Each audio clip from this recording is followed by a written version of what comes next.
Hello everyone, I am Izzat Haqeemi Hairudin with the metric number A21AC0033.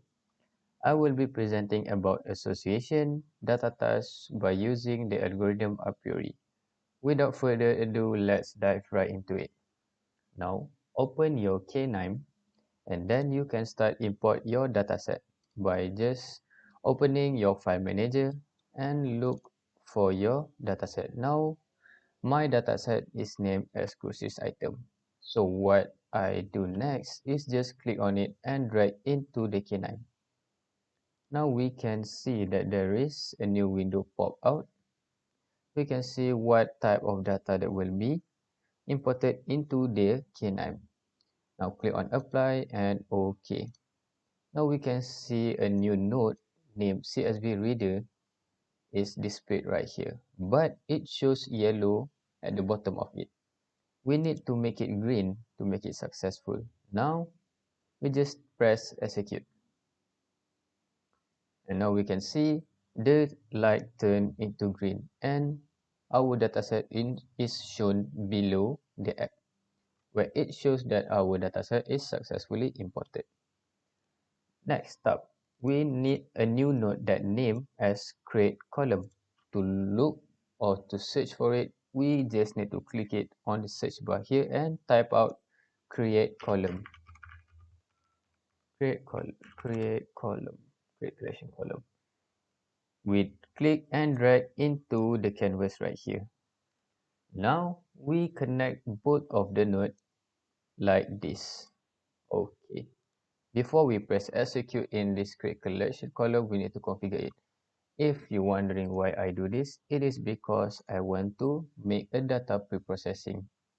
Now I want to exclude the column name item because it is not very useful for the association data task. So I click on it and press this left arrow. What it do, it is by excluding the items column right here. And then we click ignore missing values and rename a new column. This node is doing is if you're wondering what this node does is that it creates a new column with by combining other columns. Let's see the output after this. So I name it as combine column.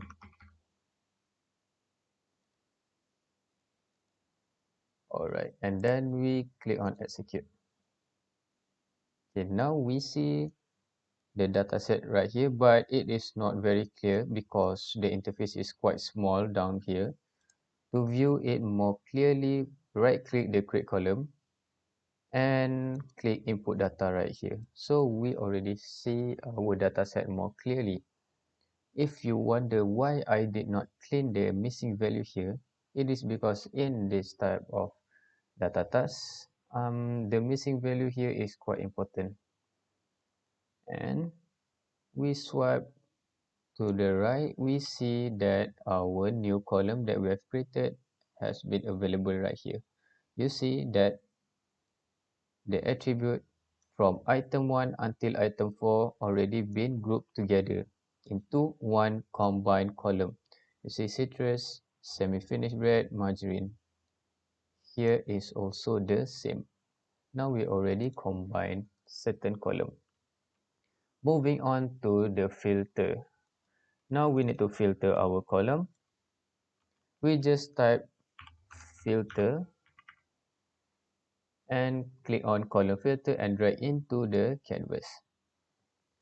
Now for column filter, if you wonder why it is to use to determine which column that we are going to use, because in this case I will be using only one column, which is the combined one that I created earlier.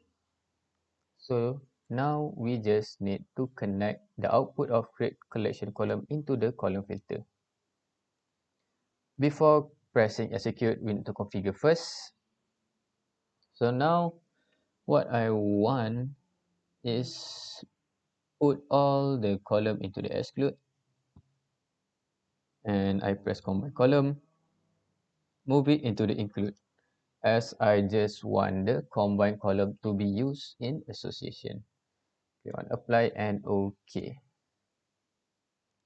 Now we execute and we see the content by right clicking the column filter and press filter table. Now we see all the column that have around 30 plus column have been removed, has been filtered, which gives us only one column with name combined column right here with its row ID. Okay, that's it for data preprocessing. Now moving on to the data task association. For data task association, it is quite easy. We just need to look out for association rule learner right here. Now we put it over here and we connect the output of the column filter with the input of association rule learner. Again, before we press execute, we need to configure first. Now we put our minimum support around 0.25 and maximum item set length we set to 10, around 10, and we need to check the output association rules so that we can set our minimum confidence. So let's say the minimum confidence, I put it as 1. Now we click apply and OK. Now we see there is a yellow light below it. We need to make it green, and to do so we need to right click the association rule learner and click execute.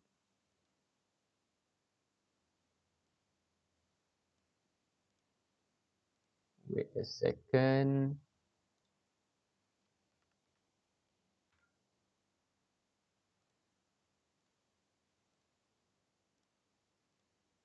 Alright, so I have made a mistake.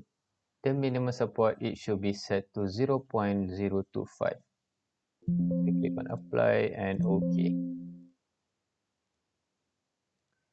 So to see the output of it, we need to right click the association rule learner and click frequent item set table. And we can see the product after we do the association. On rule 0, we can see the item brown red implies the whole mark with the value of leaf 1.521, the confidence, and also the support. So this data give us some information, but before that, I want to do something more interesting. Let me show you. Now, to make it more clearer, we can apply another node that named top K selector. We just need to search top K selector in the search bar and drag it into the canvas. Now connect the output of the association rule learner into the top K selector and we configure it. Now a new window will pop out like this. So the number of rows here, it shows how many number of rows that you want to see. So in this case, I just choose 5. And for sorting, you can choose whether you want to sort the support, confident, leaf, or implies. So let's say I choose support. In the sorting by, we can choose to sort those attributes in ascending order or descending order. But in this scenario, I will be choosing ascending order. And you click on apply and OK. Now it shows yellow color again. Just click execute and it will show below right here. We need to see the top K table by right clicking it and click top K table. So now we have our output for the top K selector. So let's make a discussion on it. So I will be taking the row ID rule 3 where the column name items, it shows curd, implies hallmark with the value of leaf 1.919, confidence 0.49, and lastly support 0.026. So now, what does it mean if you wonder? Okay, let me explain to you. The leaf value here 1.19 It represents the measure of how much more likely the items could and the hallmark are to appear together compared to if they were independent of each other. The leaf value of 1.919 suggests that the occurrence of could is about 9.919 times more likely when hallmark is present compared to its expected frequency if the two items were unrelated.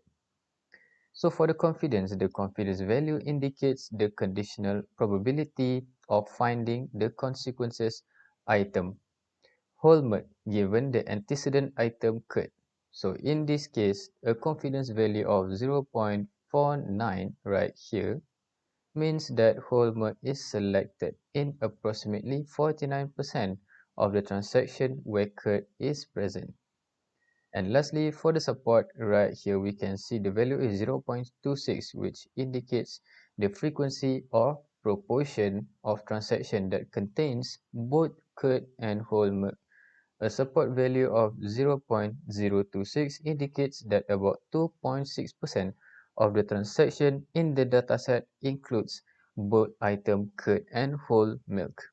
So in summary for this association, it suggests that there is a moderate association between curd and whole milk. But in this case, rule number 3. The leaf value indicates that the occurrence of curd is positively influenced by the presence of the whole milk. The confidence value tells us that when curd is present, there is a 49% chance of whole milk being present as well.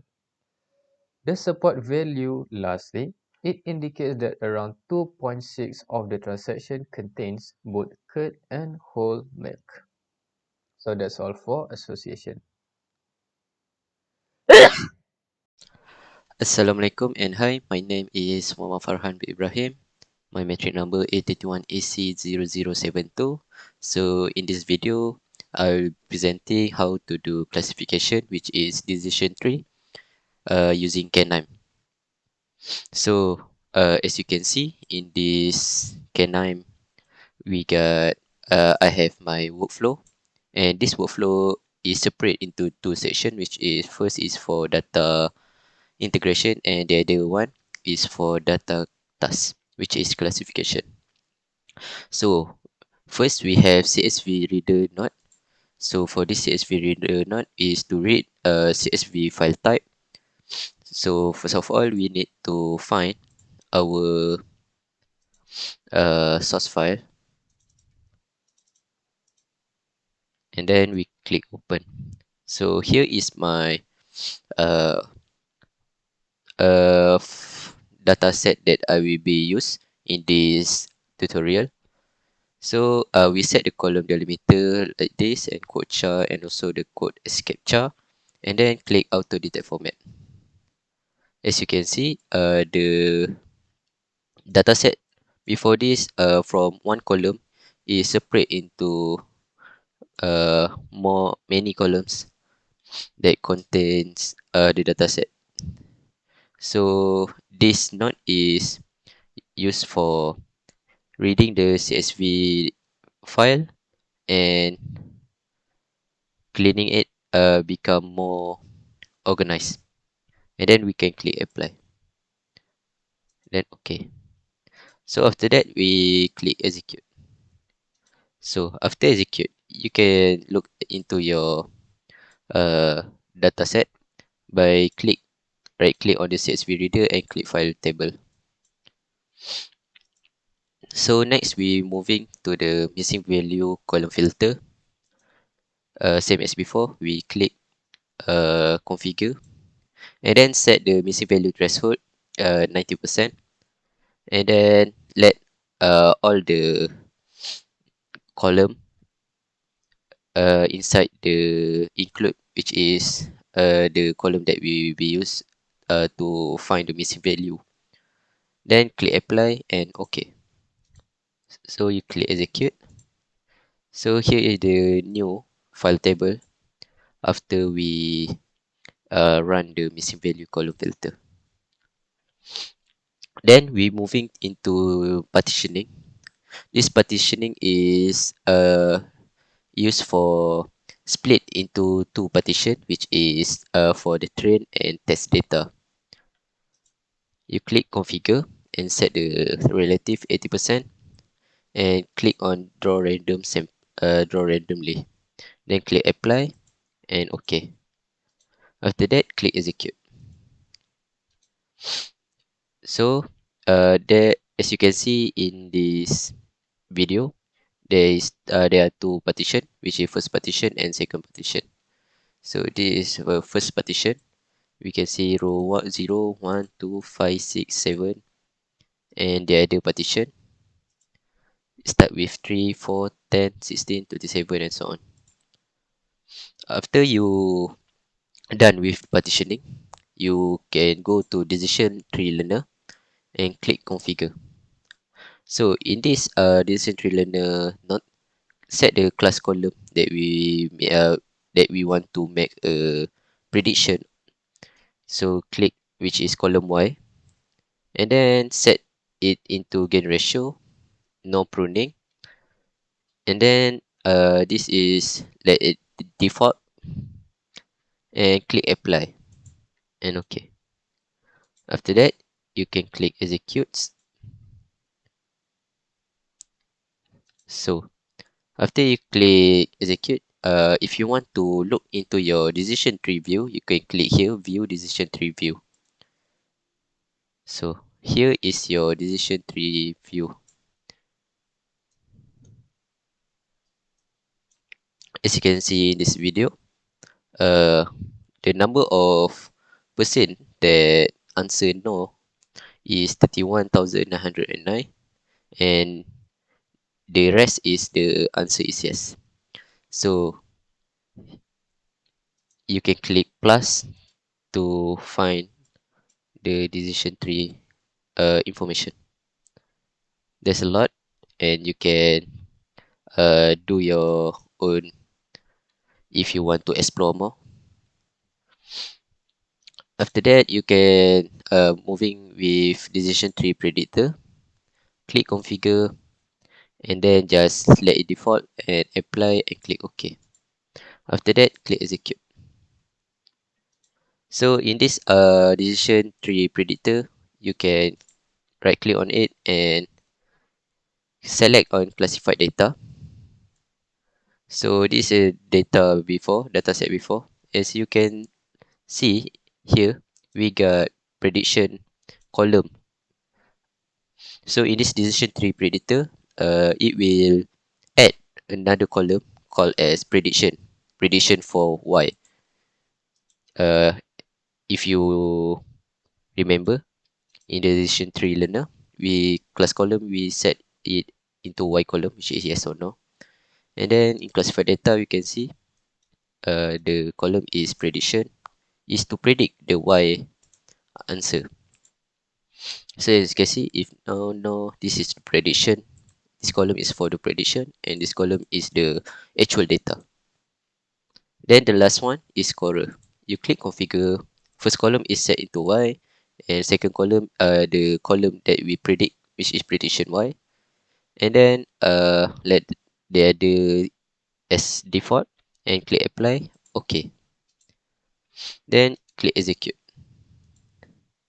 So in this scorer, it is used to find the accuracy statistic regarding our dataset. Uh, in example, how many row of which attribute and their classification match.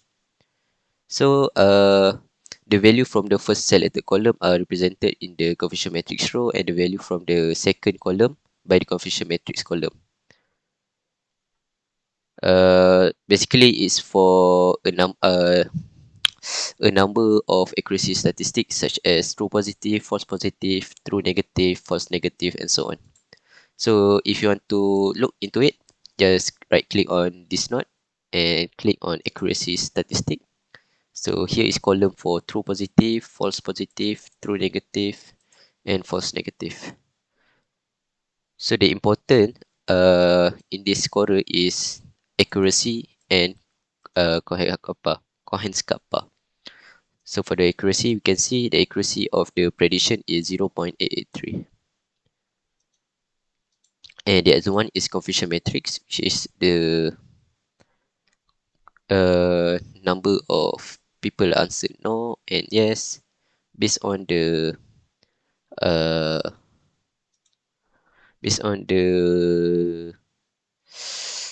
first selected column confusion matrix row. So that's all for the decision tree classification data task. Thank you. Assalamualaikum warahmatullahi wabarakatuh. My name is Mohd Fikri bin Sharunazim. My metric number is A21EC0075. So now I'm going to show how we can do regression in KNIME. So the dataset that we are going to use is boston.csv. So the dataset contains information about different houses in Boston. There are 506 samples and 13 features variable in this dataset. So the prices of the house indicated by the variable MATV is our target variable, and the remaining are the feature variables based on which we will predict the value of the house. So let's move on to the data pre-processing. So first, we have to drag the dataset boston.csv file from our computer to the KNIME work area canvas. So select boston.csv, just drag it to the work canvas. So this is the preview of the dataset, and just click OK.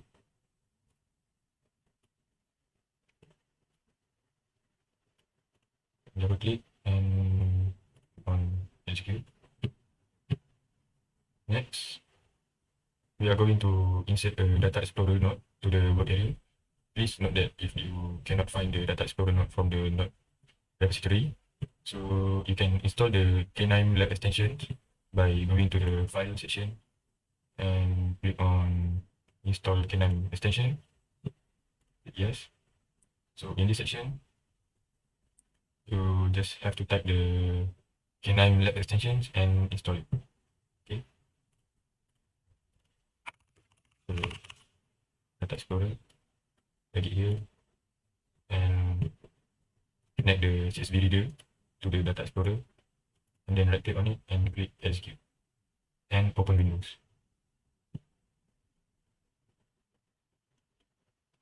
So okay, by clicking on the plus button on the left side, you can see the details of each column in the dataset.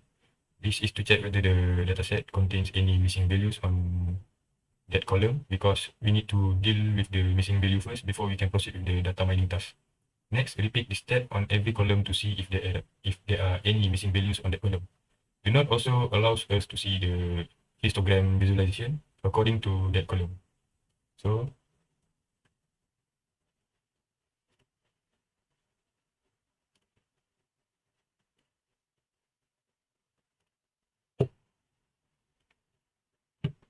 since there were no missing values on that data, so we can proceed to the next step. So for this step, I'm going to delete a column called column 0, because I think this column is unnecessary for the task, as it just repeats the row ID provided by KNIME. Therefore, we need to find the column filter node and drag the node to the work area and connect the data explorer node to the column filter node by dragging the arrow from the data explorer node to the column node, to the column filter node. So in this section, let's start column filter, and then drag it here, right click and then execute. Sorry, we have to reset it first. We have to double click on it. Okay, so this column, select column 0, and then click on this button, because in this section we are going to exclude the column 0 on the table, and then click apply and then OK.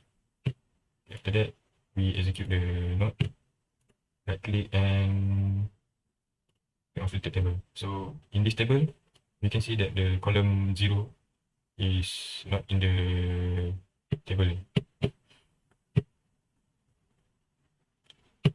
After that, we are going to add linear correlation.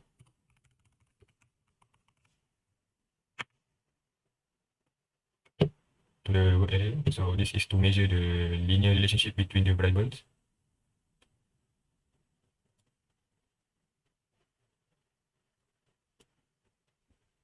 Connect it.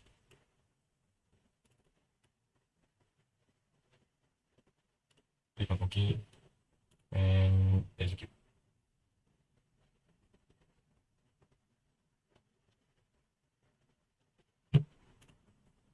And then click on correlation matrix.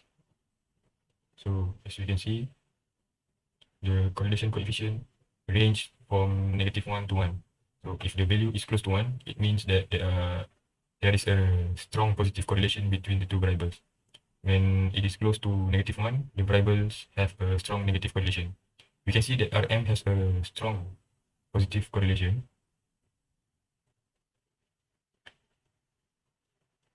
with MATV, whereas L-stat has a high negative correlation with MATV.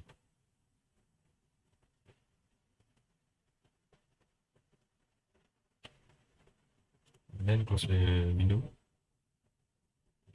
Now we have to add two scatterplot nodes to the work area to see how Rm and L-stat features vary with MATV.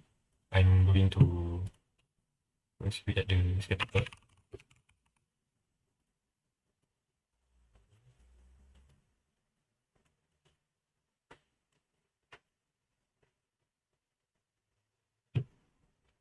And then connect this to the one scatterplot node.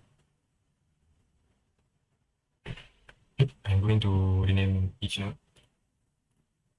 to L-stat and Rn respectively, and connect both. And I already connect both column filter node to the scatterplot. Now double click on each scatterplot node and set the column for x-axis and y-axis with L-stat against MATV and Rm against MATV. So for this, we set column for x-axis is L-stat. Column for y is MATV. Then click on OK. This one, Rm against MATV. Click on OK, and then execute and open views. So this is the scatterplot for L-stat against MATV. And this is the scatterplot again for Rm against MATV.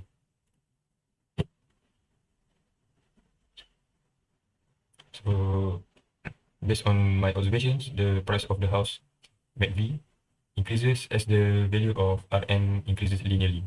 So there are a few outliers and the data seems to be capped at 50, but the price of the house tend to decrease with an increase in L-stat, though it does not look to be exactly a linear line.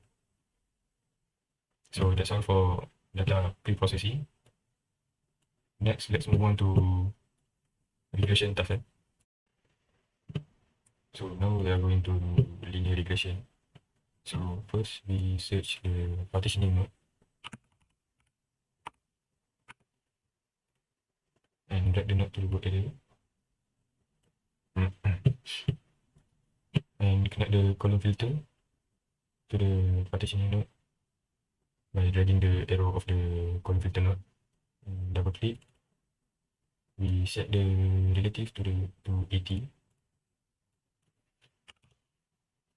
And then draw randomly and select use random seed. Then click on apply and OK. After that, we execute the node. And then search for linear regression learner.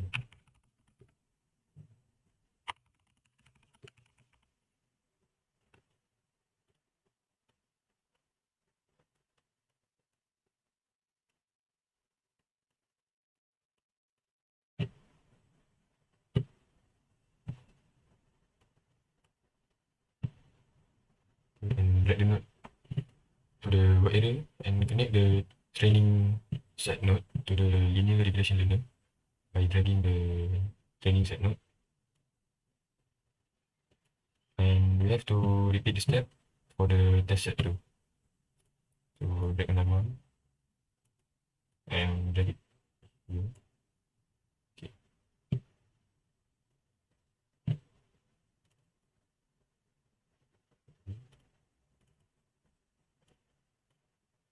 And click on execute for both nodes.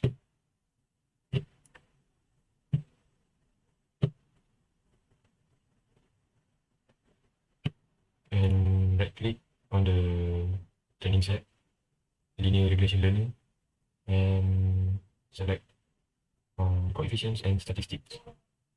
So you can see the table.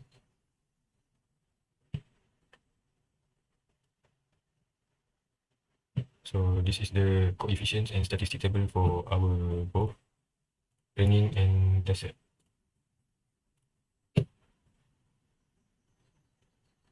Now search for regression predictor. And get it here. Okay. And connect the model for the predictor from training set. In this section, drag to okay. Also drag the arrow of the test set of the partitioning node to the regression predictor. Okay.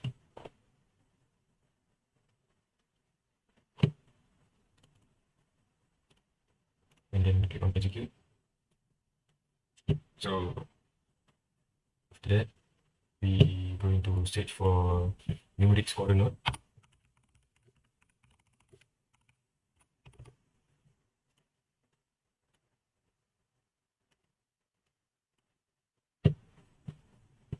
And connect it with the regression predictor. Double click.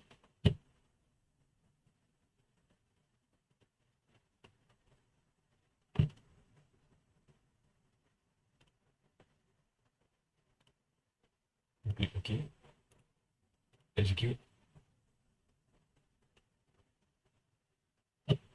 And lastly, right click on the numeric scoring and click on statistic. So this is the result of the regression that we have done. In this table, we can see the R-square, mean absolute error, mean square error, root mean square error, mean sign difference, mean absolute percentage error, and adjusted R-square. So that's all for me. Thank you. Bismillahirrahmanirrahim. Assalamualaikum warahmatullahi wabarakatuh. My name is Muhammad Fahmi. My metric number is A21EC0061. And today I will be presenting the clustering k-means. So why do we do clustering k-means? Clustering k-means generally used when we do not have a specific outcome variable. Instead, we use when we have a set of features that we want to use to find collections of observations that share similar characteristics. So today I will be showing you how to do clustering k-means using KNIME. So let's jump right in. Okay, as you can see the blank canvas, you can add a new file. You can name it as clustering k-means. Alright, so we can start by choosing our data, which I will use is the boston.csv. Please ensure that the data we use for clustering k-means must be in numerical. We drag the CSV file, so we click apply and OK. So first node we have is CSV reader. Then we want to do data preprocessing, which is the data cleaning. So we use data explorer in the node repository. You can see we can drag the data explorer node can link them together. Click here, execute, and this one, execute. We click on interactive view, data explorer view. Here we can see the column of each data in the boston.csv. You can see if there is a missing data, like column 0, there is no missing data. For CRIM variable, we have no missing data, and so on. Click on close. Next, we go to the node repository. To filter our data, we can use column filter. Drag the column filter node next to data explorer, and we can connect them together. Next, we can configure them by choosing only the data that we will use for our clustering K-mean. So first of all, I think for column 0, we don't want column 0 in our data. After that, can remove unnecessary column so that our clustering K-mean will be as good as it gets. As you can see, all of the column that in the include section will be used for our clustering K-mean. So this is our data dictionary for boston.csv. As you can see, CRIM is per capita crime rate by town. The RM will be the average number of rooms per dwelling. Age for proportion of owner occupied units built prior to 1940. All of our column we use in the include section will be good for our K-mean. You can click on apply and OK. Okay, now we're done with our data preprocessing. We can move on to K-means. Doing the K-means, KNIME provide a tool which we can calculate the K-means using the K-mean node.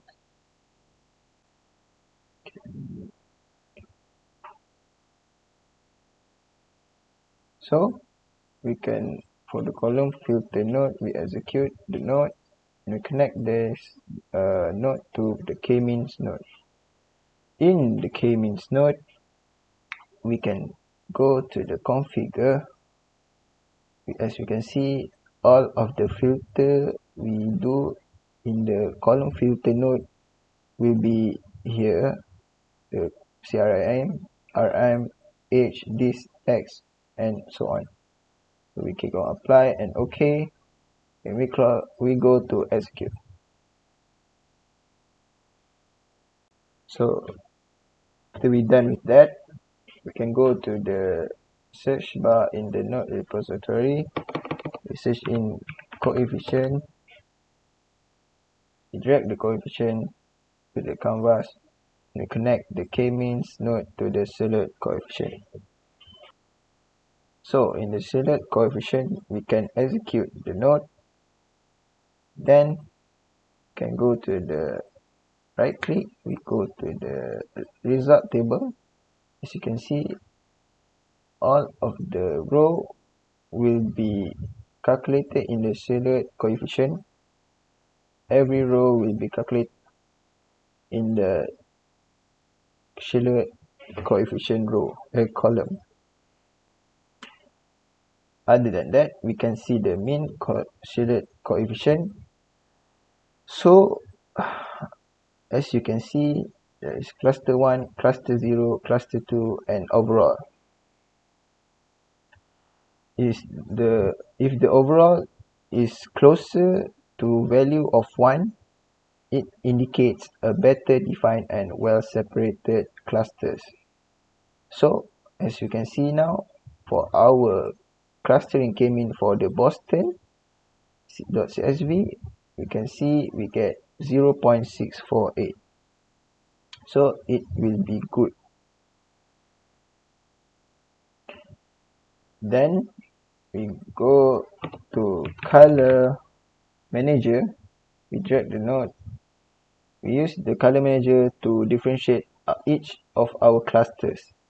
So we connect the nodes K means to the color manager, and then we go to configure our cluster. Let's say for cluster 0 I want to be it to be blue, cluster 1 will be red, and cluster 2 will be, I think, yellow.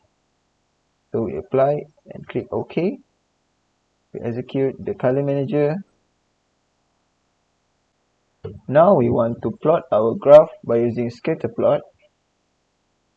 We type in the node repository scatter plot. We see there is there is plenty of types of scatter plot. There is 3D scatter plot. There is the normal scatter plot. So we use the normal scatter plot. We connect the nodes and we go to configure. We set the y-axis as the CRIM and the x-axis for RM. So RM is the average number of rooms per dwelling, and the y-axis is the per capita crime rate by town. This is to show the linear patterns. Then we go to apply and OK. We execute the node, and we can see by clicking the interactive view scatter plot, you can see the cluster is almost distinct and well separated. See, the yellow one is the cluster 2, the red one is cluster 1, and the blue one is cluster 0. Okay, now if we want to see the 3D scatter plot, we can go to the node repository. We go to 3D scatter plot node, and we go put here, connect the nodes, and we configure it with 3 variables: x-axis, y-axis, and z-axis column. So here we can set the x-axis as the CRIM, the y-axis as RM, and the z-axis with text variable. We can click on apply and go OK, and we go execute, and we see the 3D scatter plot by clicking the interactive view 3D scatter plot. So here we can see the clusters were well distinct and separated. As you can see, the blue cluster is in the middle, the yellow cluster is on the top, and the red cluster is on the bottom. Alright, now we conclude with the first scatter plot. So what can I conclude from this clustering? From this scatter plot, which is the crime rate per capita and versus the room count, we can examine the relationship between the number of rooms in a dwelling and the corresponding crime rates. We may observe that areas with a higher number of rooms tend to have lower crime rates, indicating a potential negative correlation between room count and crime. So we go to the 3D scatter plot.